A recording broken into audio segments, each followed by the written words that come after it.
Hey there mga my loves, Capricorn, thank you so much for always staying here with me in this channel, babes. So before we start your reading, no, let me just greet everybody. Hi pala sa mga new subscribers, ako po si Yan, welcome. At sa mga returning viewers, thank you so much sa inyong walang sawang pagsuporta. So yun yung mga babes, no, wala tayo dito ng gender, ba, lalaki, LGBT, lahat kayo welcome, cross-watchers, you can play froze if you want, and syempre, ang content natin is alamin natin no, kung ano ba itong mga bagay, pangyayari, or sitwasyon na hindi mo mapipigilang hindi maganap or mangyari, Capricorn. So yun nga mga babes, no? You know the drill. Just take only what resonates and at the end of the day, you always have your free will. So let's go ahead and check this for my Capricorn people. Spirit and Angel guides, like Angel Michael, thank you so much for being present here in this reading. Can you please show me yung mga bagay pangyayari na hindi mapipigilan ni Capricorn na mangyari or hindi maganap dito? Ano to mga bagay na hindi niya mapipigilang mangyari? This is for Capricorn people.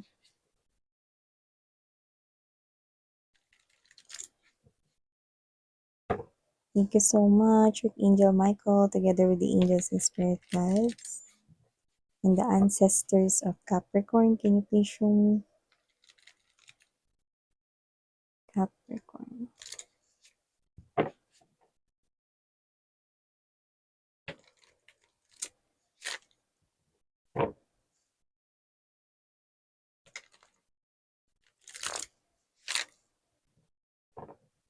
Okay. So, ilatag naman natin lahat mga babes sa ating table before we start talking about this. We have here the Three of Wands, the Ten of Pentacles, Hanged Man, Six of Coins, Hermit, Four of Swords, King of Pentacles, Ace of Swords, and the Magician. Oh. Isa sa mga bagay na hindi mo mapipigilang mangyari mga babes, no, ay ang ikakasal ka. Siguro ikaw 'to na parang iniisip mo 'no, na wala naman talagang tao for you, wala naman talagang nakatakda for you, baka hindi ka na makapag-asawa, mga gano'n. Pero nakikita ko 'no, na iba yung sinasabi rito ng mga bituin. Kasi nakita ko dito ng mga energies na meron dito talagang mga makakapag-asawa. So, ibig sabihin mga babes na kung iniisip mo rito na hindi ka na magkakaroon ng love life ever, mali ka because I'm seeing you getting married at magkakaroon kayo dito ng stable na commitment. At hindi lang yan, no? Nakita ko dito Capricorn na kung sino man tong person na to na posible rin po na siya ay well off or mayaman siya because of his or her hard work. Successful at may mga achievement na itong tao na to. For others of you, this is someone here who is older than you by age but doesn't have to be. Pero this person here is more likely mas matured siya pagdating sa inyo. Yan, no? So, nakita ko dito mga babes na kung sino man tong kakonect ninyo or magiging kakonect ninyo in the future, no? Hindi nyo talagang pipigilan tong dumating dahil nakatakda kayo for this wonderful love story. Yan, no? This is yours for the taking. At yung iba, sinabi ko nga sa inyo na maaring ito ay nasa buhay nyo na ngayon, contacting na kayong dalawa, communicating na, nag-reach out na sa isa't isa, pero never nyo pang alam na kayo yung ikakasal, no? Sa dulo, yun na nakikita ko rito, then you will see it day by day, no? Each and every day, you will see the signs and the clues, no? Try it. Ask for signs and clues at nakikita kong ibibigay ito sa'yo. Because this person, okay, siya yung nakikita kong nakatakda na for you. Yan. So, isa sa hindi mo mapipigilan rito na mangyayari or bagay na mangyayari sa iyo, Capricorn, is meron dito na manifesting, okay, regarding here your finances, money, kaperahan, kabuhayan, showcase. negosyo at kung ano-ano pang tawag niyo diyan, money matters ito. Nakikita ko dito 'no, na there is something great manifesting in the background here for you, guys. This is additional knowledge. This is, a new idea, a new concept right here na posibleng bigla mo na lang maisip, out of the blue, bigla na lang nag-pop out itong idea na 'to sa iyong mind at nakikita ko na ito na yung hinihintay mo rito. 'No, na lucky coin para gumalaw na ang swerte ng iyong kaperahan 'no, and with the magician energy, this is you, matagal ka na ring nagma-manifest ng may kinalaman sa success ng iyong pera at ito na yung oras 'no, upang ito ay makamit mo, magician energy, you know. Hindi ka rin naman kasi tumigil na mangarap when it comes to your situation sa kaperahan mo, 'no? Tsaka loyal ka pagdating dito 'no, sa iyong mga ginagawa 'no. Kumbaga 'pag nagtrabaho ka maayos, hindi yung bara-bara lang 'no, at ikaw ito na hindi ka yung tamad na uupo lang 'no, ta's hindi kikilos 'no.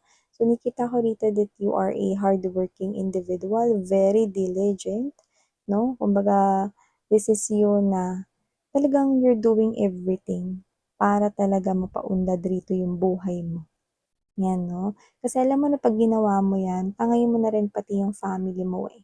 So, ibig sabihin everybody happy dito. So, kung ano man 'tong ideyang maiisip mo sa iyong mind, you will definitely execute it 'no. Nakikita ko dito na pagka yan ay isinabuhay mo or ini-apply mo yan, this lucky coin will start manifesting into your life and will replicate itself ng maraming marami. Money is coming to you. Capricorn yan, no? O yung iba posibleng marinig nyo ito no, sa someone here older than you, could be your parents, could be your boss, could be someone here na mas matured sa'yo, someone na mas may experience sa kanya ritong negosyo or sa kanya ritong work, someone from an authoritative position, yan. Okay? So, yung iba, posibleng biglaan nyo na lang yung maisip or yung iba mabanggit ito at doon na iilaw no, yung ideya or yung bumbilya ninyo no, sa inyong brain kung saan this is something here na pwede mong gamitin sa ikauunlad ng iyong pinansyal, no? Six of Pentacles energy because of this. Nakikita ko dito na ipapamahagi mo or isi-share mo ang blessings mo with your loved ones.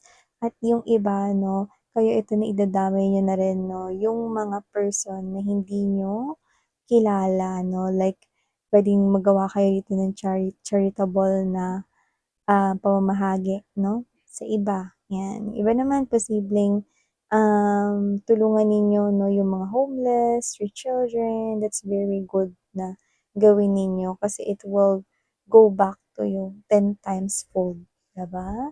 So, aside from that, Capricorn, nakita ko rin dito that someone here is thinking of coming back home sa inyo.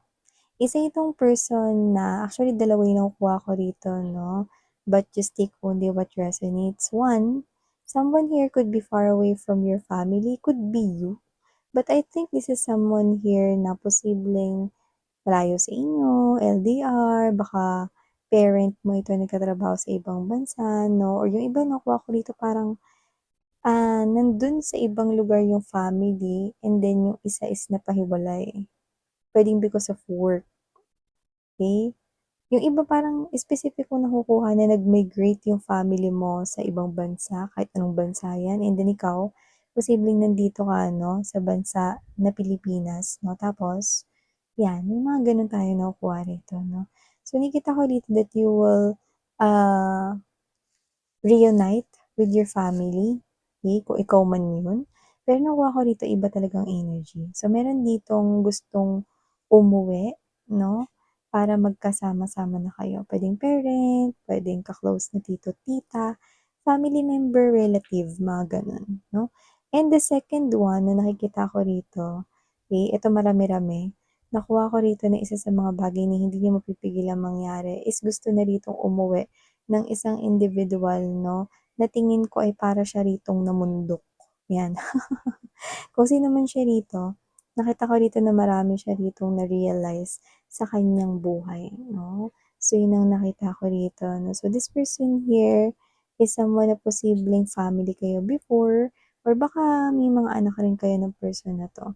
So, kung sino man siya, gusto niya na ritong umuwi pero nakikita ko rito na hindi pa siya okey gagawa ng paraan, pero nakikita ko na mas iisipin niya rito ang pagbalik sa inyo in the upcoming days and weeks. Kasi everyday mas lalong tumitindi yung pagka-miss niya rito sa inyo, especially kung may mga bata na ditong involved, okey? But for others, walang kids na involved but someone here wants to go back in a relationship with you. But this time, gusto niya na itong maging seryoso. Okay? Yun yung nakita ko dito, Capricorn. So, maliban dyan sa bagay na hindi mo mapipigilan pa ring mangyari rito, is nakikita ko rito na posibleng meron ditong libreng bakasyon na hindi mo alam, pero nakikita kong naka-tag along ka. Ibig sabihin kasama ka dito. So, hindi ko alam kung may paparating ba kayo ritong company outing or baka mag-a-outing yung family ninyo, mapagpaplanuhan 'yan, eh, or yung mga friends mo 'no. Nakikita ko dito na isa itong klase ng bakasyon na hindi mo inaasahan pero kailangan ng katawang lupa mo, 'yan 'no. Ibig sabihin parang mare-replenish mo rito yung energy mo, kasi magiging enjoyable itong moment na 'to, 'no? At saka dito parang mare-relax yung mind mo, yung body mo, parang yung energy mo is maaano, mare-replenish, mae-energize ka ulit. Yun yung nakikita ko rito, Capricorn 'no. So maganda itong opportunity kasi surprise ito tapos nakikita ko rito, hindi mo pa 'to alam, 'di ba?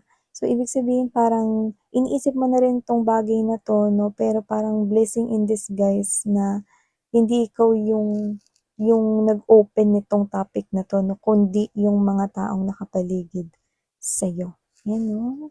So, enjoy yung inyong magiging vacation or outing dito, 'yan 'no. So, maliban diyan 'no, Capricorn 'no, meron pa tayong ibang nakikita rito na mga bagay or pangyayari na hindi mo inaasahan or hindi mo mapipigilang hindi mangyari.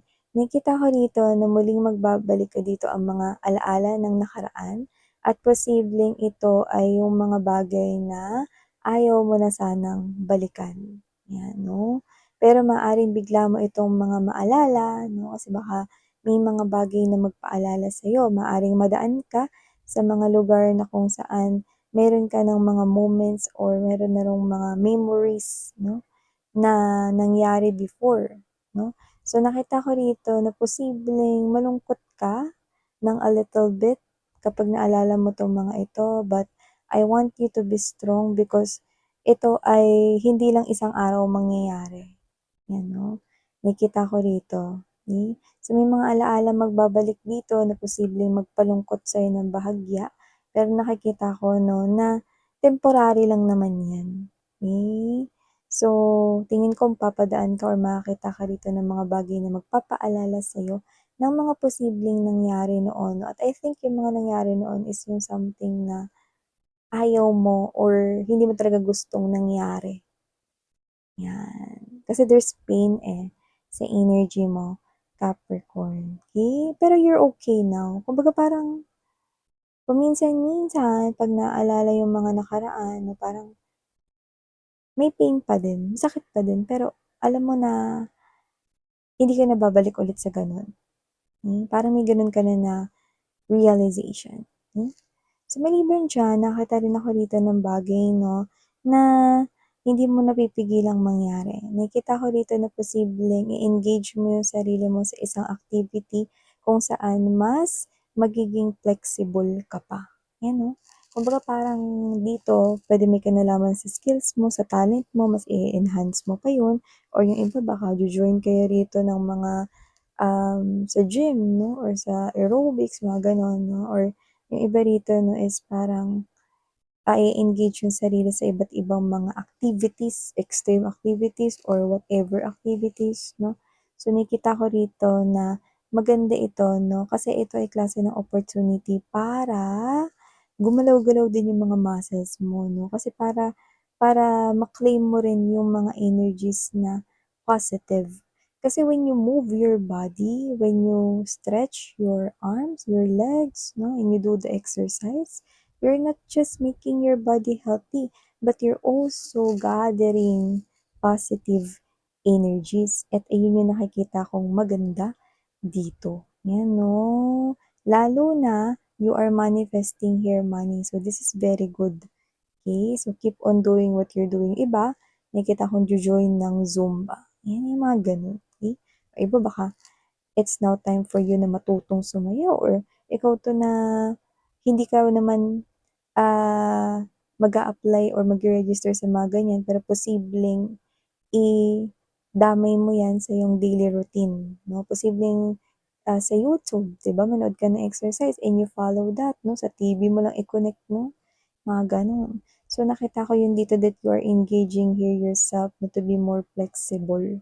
Pero yung iba activities 'yan at yung iba pag-enhance ng iyong skills at talent, yun yung nakikita natin dito. And last but not the least message, nakikita ko dito that someone here is dreaming about you. Nagde-daydream po siya rito about you. And you will definitely get a little sweet confession. I think this is someone here na hindi naman younger than you by age, pero tingin ko may pagka parang energy siya ng child sa kanya. Kasi dito nakikita ko na parang walang kasala-sala, walang ka-filter-filter, posibleng mag-confess siya rito sa'yo na crush ka niya, 'yan. So, wow, 'di ba? So, crush ka nitong person na 'to and I think you will definitely hear this little sweet confession, you know? So, yeah, these are all the messages we've got right here for you, Capricorn. Thank you so much for your time here, babe. Sana ngayong muli ako po siyan. Annyeong, love and light.